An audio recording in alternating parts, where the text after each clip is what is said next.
किसी पुराने बाजार की कल्पना करें। एक तरफ एक दुकानदार है जो जोर जोर से चिल्ला रहा है, सबसे अच्छा, सबसे बढ़िया, दुनिया का नंबर 1 माल यही मिलेगा। हाँ, और उसका शोर इतना है कि लोग सुनकर भी अनसुना कर देते हैं। बिल्कुल।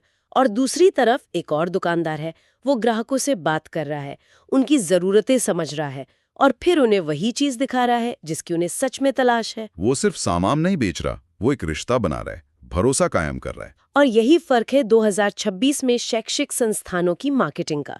वो पहले दुकानदार की तरह चिल्लाना बंद करके अब दूसरे की तरह सुनना और जुड़ना सीख रहे हैं। सही कहा। आज का हमारा विषय यही है, शैक्षिक मार्केटिंग 2026।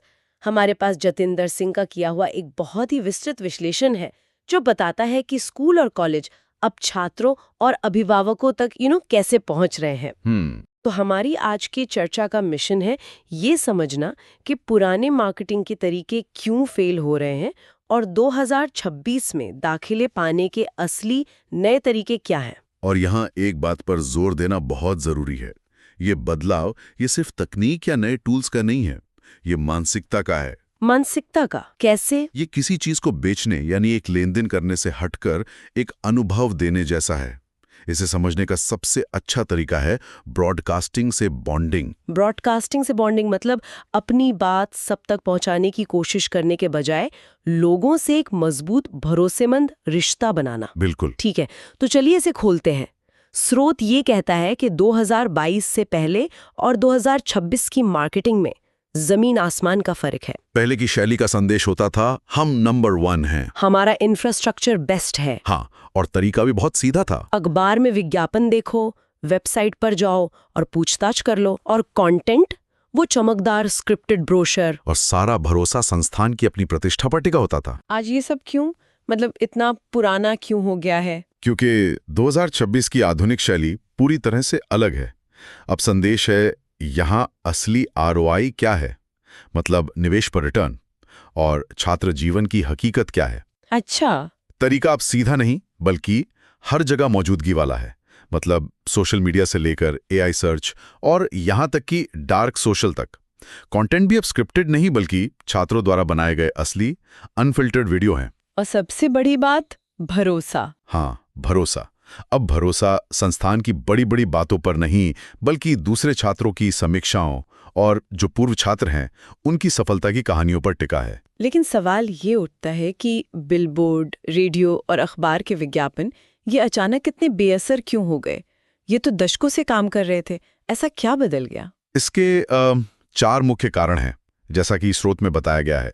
पहला है संदेह करने वाले माता पिता का उदय। स्किप्टिक पेरेंट। हाँ, आज के माता पिता और छात्र डेटा समझते हैं। वो सिर्फ चमकदार दावों पर यकीन नहीं करते, वे फौरन रेडिट, कोरा या निजी व्हाट्सएप ग्रुप में जाकर पूछते हैं, कोई है जो इस कॉलेज के बारे में असली कहानी बता सके? हाँ, ये तो मैं अपने दोस्तों में भी देखती हूँ। कोई भी अपने बच्चे के लिए स्कूल चुनने से पहले ऑनलाइन पेरेंट फोरम पर घंटों बिताता है। वे मार्केटिंग टीम पर नहीं, दूसरे माता पिता पर ज्यादा भरोसा करते हैं। बिल्कुल। दूसरा कारण है विज्ञापन अंधापन, एड ब्लाइंडनेस। एक औसत व्यक्ति दिन में लगभग 10,000 से ज्यादा विज्ञापन या ब्रांड मैसेज देखता है। 10,000? हाँ, इस शोर में स्कूलों के सामान्य बैनर विज्ञापन अब किसी को दिखाई नहीं देते। वे बस उस डिजिटल शोर का हिस्सा बनकर रह गए हैं। तीसरा कारण, और यह बहुत महत्वपूर्ण है, नामांकन की कमी। दुनिया भर में छात्रों की संख्या कम हो रही है और संस्थान बढ़ रहे हैं। प्रतिस्पर्धा इतनी ज्यादा है कि पुश मार्केटिंग, मतलब लोगों पर अपने विज्ञापन थोपना, हाँ, वो अब काम नहीं कर रहा। इसकी जगह पुल मार्केटिंग ले रही है, यानी एक ऐसा समुदाय बनाना कि लोग खुद उसका हिस्सा बनना चाहें। और चौथा कारण जो मुझे सबसे दिलचस्प लगा वो है जीरो क्लिक वास्तविकता। ये सुनने में थोड़ा तकनीकी लगता है, इसका असल मतलब क्या है? ये गेम चेंजर है। अब गूगल के एआई ओवरव्यूज या चैट जीपीटी जैसे टूल वो लगभग 80% सामान्य सवालों के जवाब, जैसे इस कॉलेज की फीस क्या है या इसका लोकेशन कहाँ है, सीधे सर्च पेज पर ही दे देते हैं। ओह, अच्छा, तो लोग अब जानकारी के लिए वेबसाइट के लिंक पर क्लिक ही नहीं करते ही नहीं। अगर आपकी पूरी मार्केटिंग इस उम्मीद पर टिकी है कि लोग आपकी वेबसाइट पर आएंगे, तो आप पहली दौड़ से बाहर हो चुके हैं। मतलब दरवाजा खोलने से पहले ही मेहमान को जवाब मिल चुका है। बिल्कुल। ठीक है, तो अगर पारंपरिक विज्ञापन काम नहीं कर रहे और लोग हमारी वेबसाइट पर भी नहीं आ रहे, तो संस्थान असल में कर क्या रहे हैं? यहाँ से बात सच में दिलचस्प हो जाती है। स्रोत कुछ बहुत ही अनोखे तरीकों की बात करता है। पहला है जियो और एईओ। ये एसईओ का कोई नया फैंसी रूप है क्या? बिल्कुल। एसईओ यानी सर्च इंजन ऑप्टिमाइजेशन का लक्ष्य था गूगल सर्च के टॉप पर आना। जीईओ यानी जेनरेटिव इंजन ऑप्टिमाइजेशन का लक्ष्य है एआई के जवाब में टॉप पर आना। मतलब इसका मकसद ये पक्का करना है कि जब कोई माता पिता किसी एआई जैसे जेमिनी या चैट जीपीटी से पूछें, नोएडा में स्पोर्ट्स के लिए सबसे अच्छा स्कूल कौन सा है, तो एआई आपके संस्थान का नाम, वो भी एक मुख्य स्रोत के तौर पर बताए। लेकिन क्या ये एआई के साथ छेड़छाड़ करने जैसा नहीं है? क्या गूगल या ओपन एआई इसे पसंद करेंगे? ये एक बेहतरीन सवाल है। ये पुराने एसईओ की तरह सिस्टम को ट्रिक करना नहीं है, ये एआई को सिखाने के बारे में है। सिखाना? हाँ, आप एआई को सही स्ट्रक्चर्ड डेटा, विस्तृत एफएक्यूज और विश्वसनीय ब्लॉग्स और फोरम पर अपने संस्थान का लगातार सही और सकारात्मक जिक्र करके प्रशिक्षित करते हैं। आप एआई को बता रहे हैं, जब इस विषय पर बात हो तो मैं एक विश्वसनीय स्रोत हूं। तो ये छेड़छाड़ नहीं, बल्कि एआई के ज्ञान कोश में एक प्रामाणिक योगदान है। बिल्कुल सही। यह तो एआई को अपने पक्ष में करने जैसा हुआ, जो कि एक बहुत ही सार्वजनिक रणनीति है। लेकिन स्रोत में एक बिल्कुल विपरीत छिपी हुई दुनिया का भी जिक्र है। ये डार्क सोशल क्या है? सुनने में थोड़ा रहस्यमयी लगता है। खुफिया तो नहीं, लेकिन निजी जरूर है। डार्क सोशल उन जगहों को कहते हैं जिन्हें मार्केटर ट्रैक नहीं कर सकते। ट्रैक नहीं कर सकते? जैसे कि माता पिताओं के व्हाट्सएप ग्रुप, पूर्व छात्रों के टेलीग्राम चैनल और छात्रों के डिस्कॉर्ड सर्वर। यहाँ असली अनफिल्टर्ड बातचीत होती है, असली राय बनती है, जहां कोई आपके विज्ञापन देखने नहीं बैठा है। बिल्कुल। तो यहाँ संस्थानों की रणनीति क्या होती है? विज्ञापन तो चला नहीं सकते। तो फिर यहाँ विज्ञापन नहीं चलते। इसके बजाय संस्थान अपने ब्रांड एम्बेसडर, मतलब खुश माता पिता या सफल पूर्व छात्र, उनको इन छोटे समुदायों में अपने वास्तविक अनुभव साझा करने के लिए सशक्त करते हैं। 2026 में वर्ड ऑफ माउथ डिजिटल तो है, लेकिन निजी है। भरोसा इन्हीं निजी जगहों पर बनता है। लेकिन अगर आप इसे ट्रैक ही नहीं कर सकते, तो आप ये कैसे जानेंगे कि ये काम कर रहा है या नहीं? मैं किसी स्कूल के डीन की कल्पना कर रही हूँ जो कह रहा है, हम ऐसी चीज पर पैसा क्यों लगाएं जिसका आरओआई हम देख ही नहीं सकते। ये तो हवा में तीर चलाने जैसा नहीं है? ये सबसे बड़ा और सबसे जरूरी सवाल है, और यहीं पर मानसिकता में बदलाव आता है। यहाँ लक्ष्य सीधे तौर पर लीड ट्रैक करना नहीं है। तो फिर क्या है? लक्ष्य है एक सकारात्मक माहौल और भरोसा बनाना। आप इसे ऐसे समझें, आप सीधे तौर पर बिक्री नहीं कर रहे, आप अपनी प्रतिष्ठा बना रहे हैं। अच्छा। इसका असर आपको सीधे एनालिटिक्स में नहीं दिखेगा, बल्कि धीरे धीरे पूछताछ की गुणवत्ता में और कैंपस आने वाले लोगों की संख्या में दिखेगा।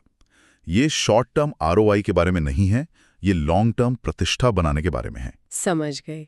तो आप एक ऐसी गूंज पैदा कर रहे हैं जिसे आप माप नहीं सकते, लेकिन महसूस कर सकते हैं। बिल्कुल। तो डिजिटल दुनिया की इन छिपी हुई बातों से निकलकर अब हम आते हैं असली दुनिया में। अगला तरीका है अनुभवात्मक और संवेदी मार्केटिंग, मतलब खरीदने से पहले आजमाएं। ये तो कैंपस स्टोर जैसा ही हुआ। हाँ, लेकिन ये सिर्फ कैंपस स्टोर से कहीं ज्यादा है। एक उदाहरण है शैडो डे। Shadow day? इसमें भावी छात्रों को आधे दिन के लिए एक असली क्लास में बैठने का मौका दिया जाता है। वे माहौल को जीते हैं, शिक्षकों से मिलते हैं, असली छात्रों से लंच पर बात करते हैं और पूछते हैं, सच सच बताओ यहाँ कैसा लगता है। वाह, ये अनुभव किसी भी ब्रोशर से 1000 गुना ज्यादा शक्तिशाली होगा। बिल्कुल। जब मैं ये स्रोत पढ़ रही थी तो एक चीज ने मुझे सबसे ज्यादा चौंकाया, ये सेंसरी ब्रांडिंग का आइडिया। ये तो मार्केटिंग से ज्यादा मनोविज्ञान जैसा लगता है। बिल्कुल, ये मनोविज्ञान ही है। जब कोई अभिभावक या छात्र कैंपस आता है तो वहाँ की महक कैसी है? क्या लाइब्रेरी से पुरानी किताबों और लकड़ी की शांत खुशबू आती है? कैंटीन का स्वाद कैसा है? क्या वहाँ ताजी कॉफी की महक है? बिल्कुल। सोचिए, टॉप बिजनेस स्कूल ने अपने एडमिशन ऑफिस में कॉफी और पुराने चमड़े की हल्की महक का इस्तेमाल किया ताकि वो सफलता और गंभीरता का एहसास करा सकें। ये एक ऐसा भावनात्मक जुड़ाव है जिसे कोई डिजिटल विज्ञापन कभी नहीं दोहरा सकता। आप सिर्फ स्कूल नहीं दिखा रहे हैं, आप एक एहसास बेच रहे हैं। सही पकड़ा। ये दिलचस्प है। तो पहले आपने एक एहसास बनाया, अब आप हकीकत दिखाते हैं। अब आते हैं सबसे साहसी कदम पर, कट्टरपंथी पारदर्शिता, रेडिकल ट्रांसपेरेंसी। ये क्या है? इसका सीधा सा मतलब है बुनियादी ढांचे को बेचना बंद करना और परिणाम बेचना शुरू करना। मतलब विशेषणों का इस्तेमाल बंद करके डेटा दिखाना। हमारे यहाँ शानदार प्लेसमेंट होती है कहने के बजाय अपनी वेबसाइट पर एक लाइव डैशबोर्ड दिखाना। एक लाइव डैशबोर्ड? हाँ, जहाँ कोई भी देख सके कि आपके पिछले 3 बैच के छात्र आज कहाँ काम कर रहे हैं, उनकी औसत शुरुआती सैलरी क्या है और वे अपने करियर में कैसे आगे बढ़ रहे हैं। वाह, ये सुनने में तो बहुत अच्छा लगता है। लेकिन क्या संस्थान सच में ऐसा करने की हिम्मत कर पाएंगे? अगर किसी साल प्लेसमेंट के आंकड़े खराब हों तो ये रणनीति तो उल्टा पड़ सकती है। ये तो बहुत बड़ा जोखिम है। और यही इसकी सबसे बड़ी ताकत है। ये रिस्क ही भरोसा पैदा करता है। अच्छा। इसका एक और पहलू है एंटी मार्केटिंग कंटेंट। मतलब एक परफेक्ट चमकदार वीडियो दिखाने के बजाय एक छात्र का वीडियो साझा करना जो विश्वविद्यालय में आई किसी चुनौती के बारे में बात कर रहा हो। जैसे पहले सेमेस्टर में मैं बहुत संघर्ष कर रहा था और फिर ये बता रहा हो कि फैकल्टी ने उसकी मदद कैसे की। यहाँ परफेक्शन से ज्यादा ईमानदारी और प्रामाणिकता भरोसा पैदा करती है। ये दिखाता है कि आप समस्याओं को छिपाते नहीं बल्कि उन्हें हल करते हैं। और आज के छात्र इसी असलियत की तलाश में है। बिल्कुल। और अंत में फर्स्ट पार्टी डेटा और कॉन्वर्सेशनल एआई। क्या इसका मतलब स्मार्ट चैटबॉट से है जो वेबसाइट पर होते हैं? हाँ, लेकिन उससे भी कहीं ज्यादा स्मार्ट। जैसा कि हम जानते हैं थर्ड पार्टी कुकीज खत्म हो रही हैं, इसलिए अब आपका अपना डेटा यानी आपका सीआरएम ही आपका सबसे बड़ा खजाना है। तो 2026 का एआई चैटबॉट कैसे अलग है? वो सिर्फ नमस्ते कहकर चुप नहीं हो जाता, वो एक पूरी बातचीत की यात्रा बनाता है। सोचिए, एक अभिभावक वेबसाइट पर आते हैं और बास्केटबॉल प्रोग्राम के बारे में पूछते हैं। एआई जवाब देता है। 3 दिन बाद एआई उन्हें अपने आप कोच का एक व्यक्तिगत वीडियो भेजता है। अरे वाह! और 2 दिन बाद जब अभिभावक दोबारा वेबसाइट पर आते हैं तो एआई उन्हें याद रखता है और पूछता है कि आप बास्केटबॉल टीम के किसी मौजूदा छात्र के माता-पिता से बात करना चाहेंगे? ये तो बड़े पैमाने पर व्यक्तिगत ध्यान देने जैसा है। बिल्कुल। हर किसी को महसूस होता है कि उन्हें सुना जा रहा है और उनकी परवाह की जा रही है। तो इस पूरी चर्चा का निचोड़ क्या है? अगर किसी शैक्षिक संस्थान को आज से ही कुछ लागू करना हो तो वो 3 सबसे जरूरी बातें क्या होंगी? 3 सुनहरे नियम। स्रोत के आधार पर 3 मुख्य सुनहरे नियम हैं। पहला, समुदाय पहले, विज्ञापन बाद में। समुदाय पहले? हाँ, एक संस्थान की तरह व्यवहार करना बंद करें और एक समुदाय की तरह काम करना शुरू करें। लोगों को ये महसूस कराएं कि वो सिर्फ एक कोर्स नहीं खरीद रहे हैं, बल्कि वे किसी बड़े और सार्थक चीज का हिस्सा बन रहे हैं। ये जरूरी है। मतलब दाखिले से पहले ही उन्हें अपना हिस्सा महसूस कराएं। दूसरा नियम क्या है? दूसरा नियम है पारदर्शिता ही आपकी सबसे अच्छी मार्केटिंग है। अपनी सफलताओं और अपनी चुनौतियां दोनों दिखाएं। सिर्फ वादों पर नहीं, परिणामों पर ध्यान केंद्रित करें। अपना डेटा दिखाएं, अपने छात्रों की सच्ची कहानियां बताएं और लोगों को खुद फैसला करने दें। जो संस्थान अपनी कमजोरियां स्वीकार करने की हिम्मत रखता है, लोग उस पर सबसे ज्यादा भरोसा करते हैं। और तीसरा और आखिरी नियम? तीसरा नियम है वहां पहुंचें जहां विज्ञापन नहीं पहुंच सकते।